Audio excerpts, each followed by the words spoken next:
Welcome, wrestling fans. Welcome to Curtain Jerkin. As always, I'm your host, Jacob Grondy, reporting for the Main Event Marks YouTube channel. You can also check me out on Spotify.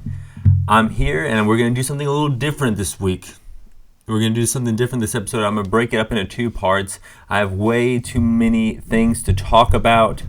I can't get it all in on one episode. I could, but it would be like 45, 50 minutes, where I feel like if I broke it up, it would be better for everyone's listening habits, and it would be better for the algorithm that I'm trying to wrangle up. Hopefully, you guys can hear me. I'm checking the mic right now. I was on a roll there for a little bit. I was recording a lot of shows, and like 3 or 4 last week, but this is the first one this week, and it's Friday, so that's not that's not good, but I appreciate you guys hanging in there with me, and however you're listening to my voice, as always, like I've already said before, I appreciate it. I also appreciate SmackDown. Triple H starts the show. Nick Aldis and Adam Pearce in the ring. Said there were people that tried to assert their authority, obviously talking about The Rock, where they don't have any. Ouch, damn, Triple H talking about The Rock and Roman Reigns, the bitch slap heard around the world. He does not care where you sit. He lays down the law. Roman will defend against Cody Rhodes at WrestleMania. Let's fucking go, baby. We want Cody movement in full force. He says it does not matter if you don't like that decision. Then boom, Cody chants. Crowd is hype. And then he hands the mic off to Nick Aldis. Nick Aldis steps up, brings up Seth Rollins. The winner of the Elimination Chamber will face Seth Rollins. This is something we already kind of knew. It felt weird to have them even announce it. I even put in my notes here, well, duh. We kind of knew that. There will be qualifying matches. Okay, fine. Qualifying matches are always good, but it's like boring storytelling. So it's very, by the books kind of shit going on here after the Triple H promo. Then Adam Pearce gets the mic, shows everyone who will be wrestling for these Elimination Chamber qualifying matches. It's the guys you already would think, plus like Ibar. That was kind of interesting to me to see Ibar up there. It's interesting that Ibar was in one of the qualifying matches, because that to me puts him at a level I didn't think he was. But he's been having great wrestling matches the past few weeks, so I'm stoked for Ibar. I'm stoked for Michael Cole putting over the Antlers like he did. I'm still not over that shit. But the first qualifying match was Drew McIntyre versus AJ Styles. So this was probably the qualifying match I didn't know who would win. Every other one I kind of did already know. This is kind of a Mania match in and of itself within a qualifying match. LA Knight on commentary. LA Knight pours water on AJ. Drew is able to take advantage of the skirmish that obviously starts there, pushing AJ, knocking LA Knight down. LA Knight pops up on the apron as AJ rolls up Drew McIntyre, winning the match there. If the ref wasn't distracted from LA Knight on the apron, AJ Styles gets in LA Knight's face, ends up eating a Claymore kick, 1, 2, 3. I like AJ and LA Knight. I feel like they're big enough to have a program in and of themselves at Elimination Chamber, or maybe even Mania. So having Drew win this qualifying match and having them do it the way they did it, this is perfect. Randy Orton versus Sami Zayn. Solid match. Huge superplex from Randy Orton at one point. Action spills to the floor. Sami gets dropped on the commentation station, the announcer's desk, the table. Sami still tries to steal a victory with a roll-up. Blue Thunder Bomb. We already know what's going to happen here. Blue Thunder Bombs get 2 counts in 2024. I don't care who you are. 1, 2, no. RKO, 1, 2, 3. The Viper is in the gosh darn chamber, and we all love him for it. We also had a women's Elimination Chamber qualifying match on SmackDown. Michin versus Bianca Belair. Bianca won. Right move. Okay match. I feel like just kind of like the Drew and AJ match was good because we didn't know who was going to win going into it. With this match with Michin versus Bianca Belair, they better put Bianca Belair in the goddamn chamber over Michin. Bayley cutting a promo. Dakota Kai comes out and pretty much we didn't know where Dakota Kai's legions lie. She said she's been trying to get in contact with Bayley the whole time. Damage Control comes out, and then she proves herself. She fights off Damage Control, saving Bayley. So Dakota Kai is kind of, behind Bayley in all of this. Strength in numbers here. It's still 3-on-2, but it's good that Bayley's got a friend. DIY versus Pete Dunne and Tyler Bate. A little NXT black and gold on SmackDown here. I'm into it. Speaking of these, and then Pete Dunne and Tyler Bate win. Speaking of tag teams, we had kind of a new tag team here. Ashanti Adonis and Cedric Alexander might be a good tag team here, but they're already bickering, and I feel like the writing was really bad for these guys. They end up calling the team Level Up, which is kind of ironic because, what did they say? Because they said something about Level Up, so they're already hinting at being on the show after the SmackDown show on NXT, the main event of NXT, if you know what I'm saying. So I feel like these guys are good wrestlers, especially Cedric. But I don't see this tag team going anywhere. I feel like this tag team is going to be feuding with Pretty Deadly on house shows before the end of the year. Jumping over to SmackDown. Excuse me. Raw. There's only 2 fucking shows to talk about here in WWE, and I'm mixing them up. Raw started off with a match. I loved that they started off with a match instead of the 20-minute promos. The 20-minute promos is so stale. It's been stale for like 15 years. Do match promo, mix it up. And it makes a lot of sense here because the most viewers are in the beginning of the show. So if you want to have a hot match at the beginning of the show to get the most viewers, boom. Jey Uso and the New Day versus Imperium. Gunther and Jey have good chemistry here. Jey with his knees up, with the knees up to block the spear. 1-2. Kaiser breaks it up. Triple team. 1D. Uso splash on Vinci. 1-2-3. Jey and the New Day get the victory. The New Jey get the win. Good match, but I love changing things up. That was the key to me, is just having it where they had it. Cody comes out there, not at the top of the show. A few days after the press conference, a few days after getting bitch slapped by The Rock, a few days after the official announcement, Roman versus Cody at Mania. Kentucky wants Cody. They showed The Rock promo at the Pat McAfee show, and then, he kind of, it was a great promo. But The Rock talks about how he's, these Cody fans are online. They're putting 10 nuggets in their mouth. They're putting 10 nuggets in their ass. And then Cody says, what do we do with these nuggets? This joke doesn't really land, but people just move on. You slapped me across the face without, and what that means is I'm going to hit you back. So he threatens to hit The Rock back, but The Rock was right in front of you, buddy. The Rock was right in front of you, and you didn't hit him back right then. Seth music hits. Seth needs to finish. Seth says you need to finish the story. This might be the last chance any of us have to beat Roman. Brings up The Rock. Rocky sucks chance from Kentucky. When it comes to fighting Roman, there is one man that could be a shield. Kind of hinting at their past, obviously.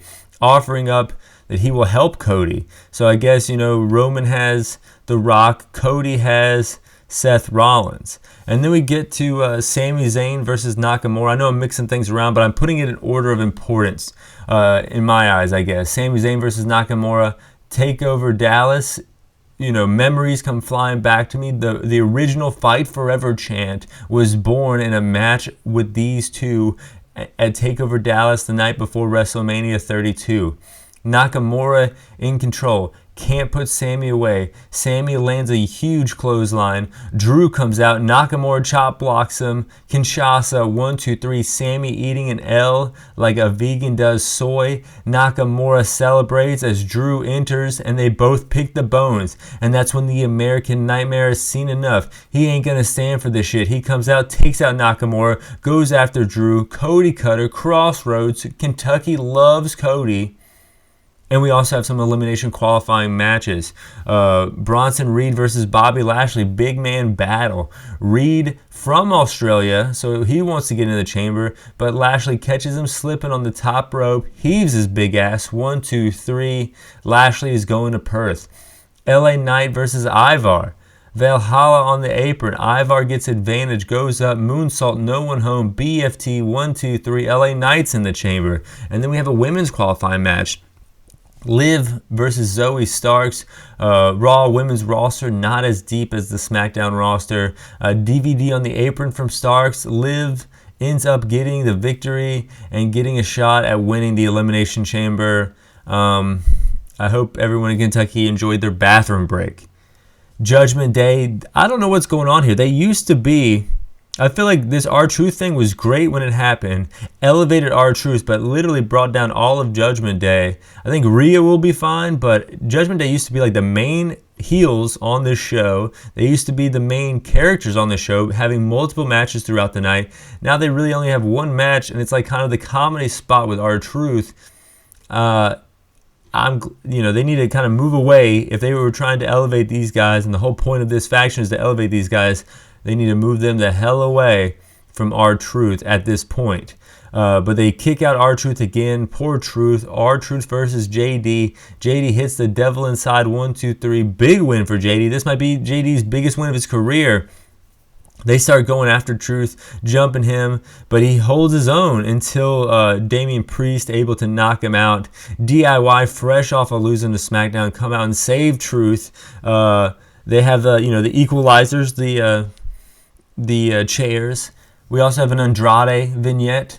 It was good, but the last guy who had a vignette, Apollo Crews on Raw. I remember that in May. I remember Veer had a vignette in throughout last year, and then Ashanti and Cedric. So it looks like you get a vignette when they don't know what to do with you, but then after they put together a great video package, they still don't know what to do with you. This makes me worry about Andrade and his run in WWE so far. Nia Jax pouring her heart out to Becky, tearing up a bit. Kentucky calling her bullshit, booing. Feels like this is piped in a bit, and then Rhea comes out, and she's able to get the upper hand. Getting Nia Jax out of the ring. There ain't no way Nia Jax is losing, Rhea Ripley's losing in Australia. That shit just ain't fucking happening. This is the culmination. Do you remember her boyfriend Buddy Murphy won the Cruiserweight Championship against Cedric Alexander in like 2018? In Australia, and they were popping for this guy like it was Stone Cold Steve Austin in 1998. So Rhea Ripley, I would say, more popular than Buddy Murphy ever was currently now throughout the global sense of WWE. So she's going to get a huge pop. I think it's going to sway her face, and I think it's going to give her enough momentum to beat Becky Lynch at WrestleMania. I think this is big. This is big for Rhea. Rhea had already taken on Charlotte a few times at WrestleMania, and now she's going to take on the man, and I think you gotta build her up. A few years ago, I think it was the Thunderdome Rumble when you had Rhea and Bianca, and it was kind of like right then and there, those two women were going to be the women they were going to push the next few years, and now, the writing's on the wall.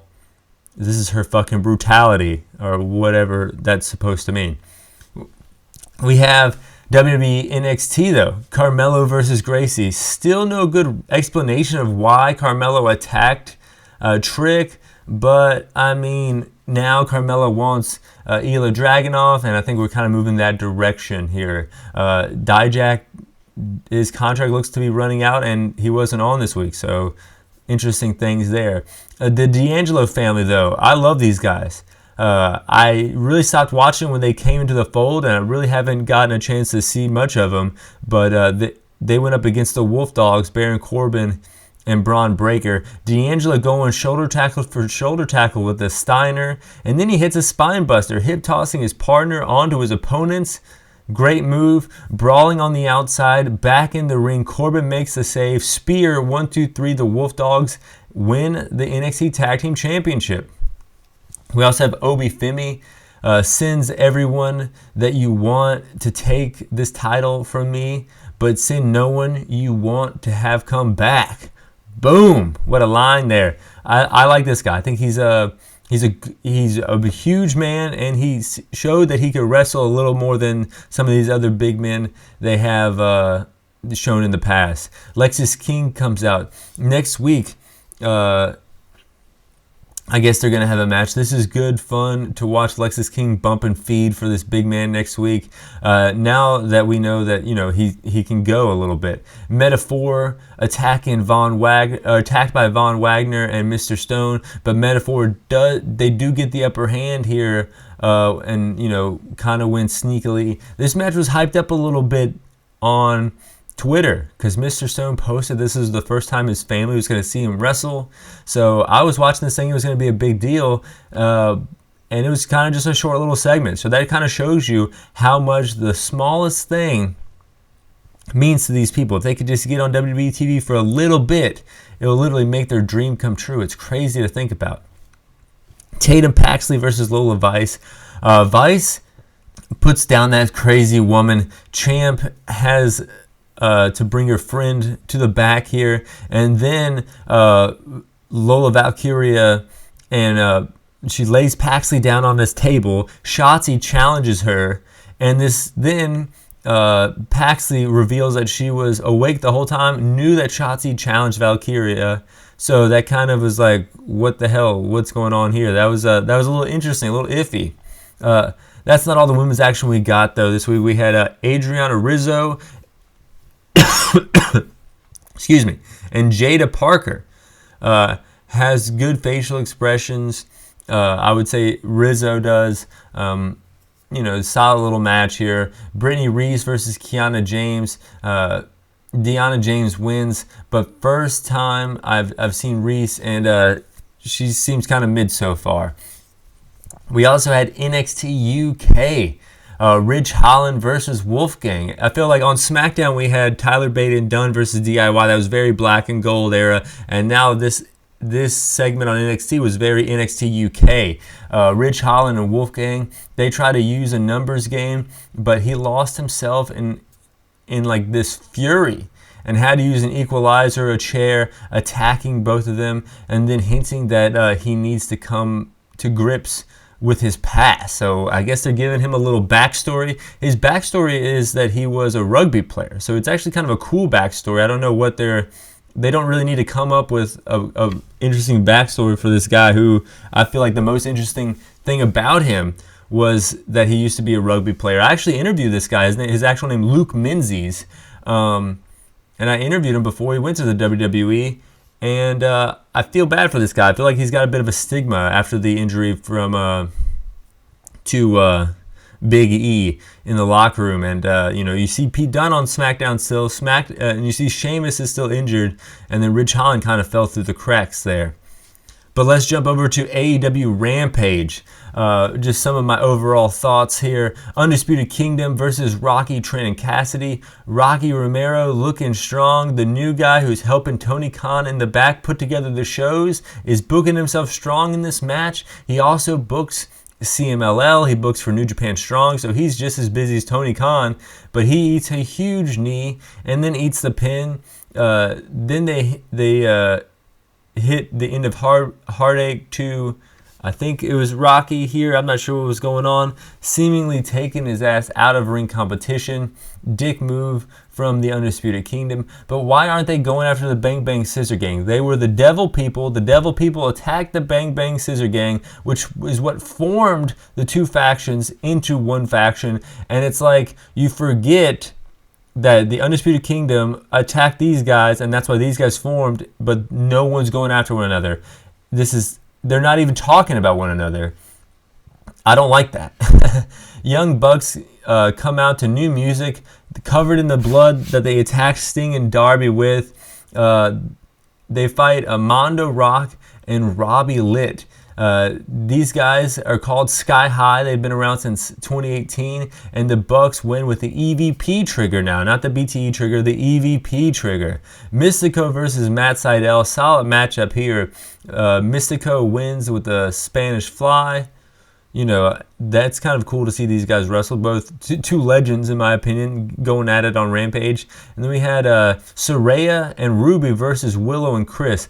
I'm not too excited about Sasha Banks coming to AEW. I know they're trying to hype that up with the Big Business Boston show, obviously hinting that Sasha Banks is coming up, trying to do the CM Punk thing. Clearly hinting that it's going to be Sasha Banks. But do you guys remember Saraya was a big deal? And now look at her in this no-nothing tag match. Yes, of course, she won the title in Wembley Stadium, but other than that standalone moment, she really hasn't done anything in AEW. And then, you look at Thunder Rosa. She was a big deal. You look at Britt Baker. All these ladies were big deals at one point, and now there's nothing going on. And so I'm a little apprehensive to get excited about Sasha Banks coming over to AEW when you have, things like this going on. Willow slams Ruby down slams Saraya down after Ruby leaves and gets the 1-2-3. So I guess Ruby and Saraya are going to be feuding. So maybe every few months we can keep up with that somehow. As they kind of drag these feuds that they don't really care about along with Rampage. Jumping over to AEW Collision, Mox and Claudia versus Star Jr. and Esafine. Hopefully I'm saying that correctly. CMLL versus Blackpool. Blackpool wins. Mox says, if you want to step up, you'll get stepped on. And FTR says, we'll get stepped on, brother. They come running out. Big brawl ensues. Clears the locker room. I love that shit. FTR versus Blackpool Combat Club. Sign me up. We also have Shane Taylor versus Daniel Garcia. Garcia taps his ass out with a leg lock, taking down the big man. And they mentioned that that's 5 wins in a row now for Garcia. And we'll talk a little bit more about him later on. We'll talk a little bit about him right fucking now. Adam Copeland comes out. Garcia interrupts. He lets Edge know that he wants a TNT title shot. Adam Copeland says, why don't we fight each other? Pretty much a Dynamite, and we'll talk about that later. I watched Dynamite a few days ago. And then we had Brian Cage versus the Outrunners. This was cool. They kind of tried to make this a part of the storyline, but after you see Hook beat the Outrunners 2-on-1, it's not as impressive to see Brian Cage beat the Outrunners 2-on-1, but I did enjoy this match. I also enjoy, and Brian Cage wins. Hook comes out. Hook versus Brian Cage. 2 members of Team Taz. We'll see where it goes. Mark Briscoe versus Brody King, though. Mark hitting the twisting moonsault, brings a chair into play. Back in the ring, he hits a DVD, goes up top. Julia Hart on the apron. Brody King shoves Mark Briscoe by the ass off the top turnbuckle through a table that Mark Briscoe set up. Back in the ring, Brody King gets the 1-2-3. And Julia Hart, at the end of the match, stabs Mark Briscoe with a spike. Mark busted open, and those sick fucks celebrate in the ring, chanting "The House always wins." Who will help Mark Briscoe in this war against House of Black? We will have to find out. No telling. Such a broad roster that AEW has.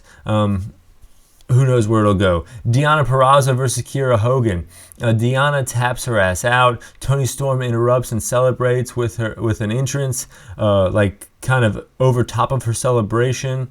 And she goes up against Queen Amita.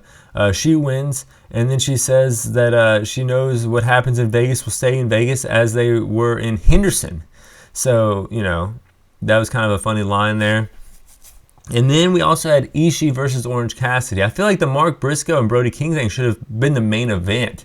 But Orange Cassidy main eventing a lot on AEW programming this week. Ishii versus Orange Cassidy. Cassidy wins and gets attacked by the Undisputed Kingdom after the match. Strong and Cassidy is going to be a good match, but I just don't understand why they turned all their attention after months of going after the world title and attacking all these people, revealing that they were the Devils, to just go after a mid-card title. Like it just is so weird. They did all of this to prove that they could win the ROH Tag Team Championship and the international title. So it's like they did all this to prove that they were mid-carders, which that's where they were kind of slotted all along, and they're not even trying to go after the world title or even like the TNT title or anything like that.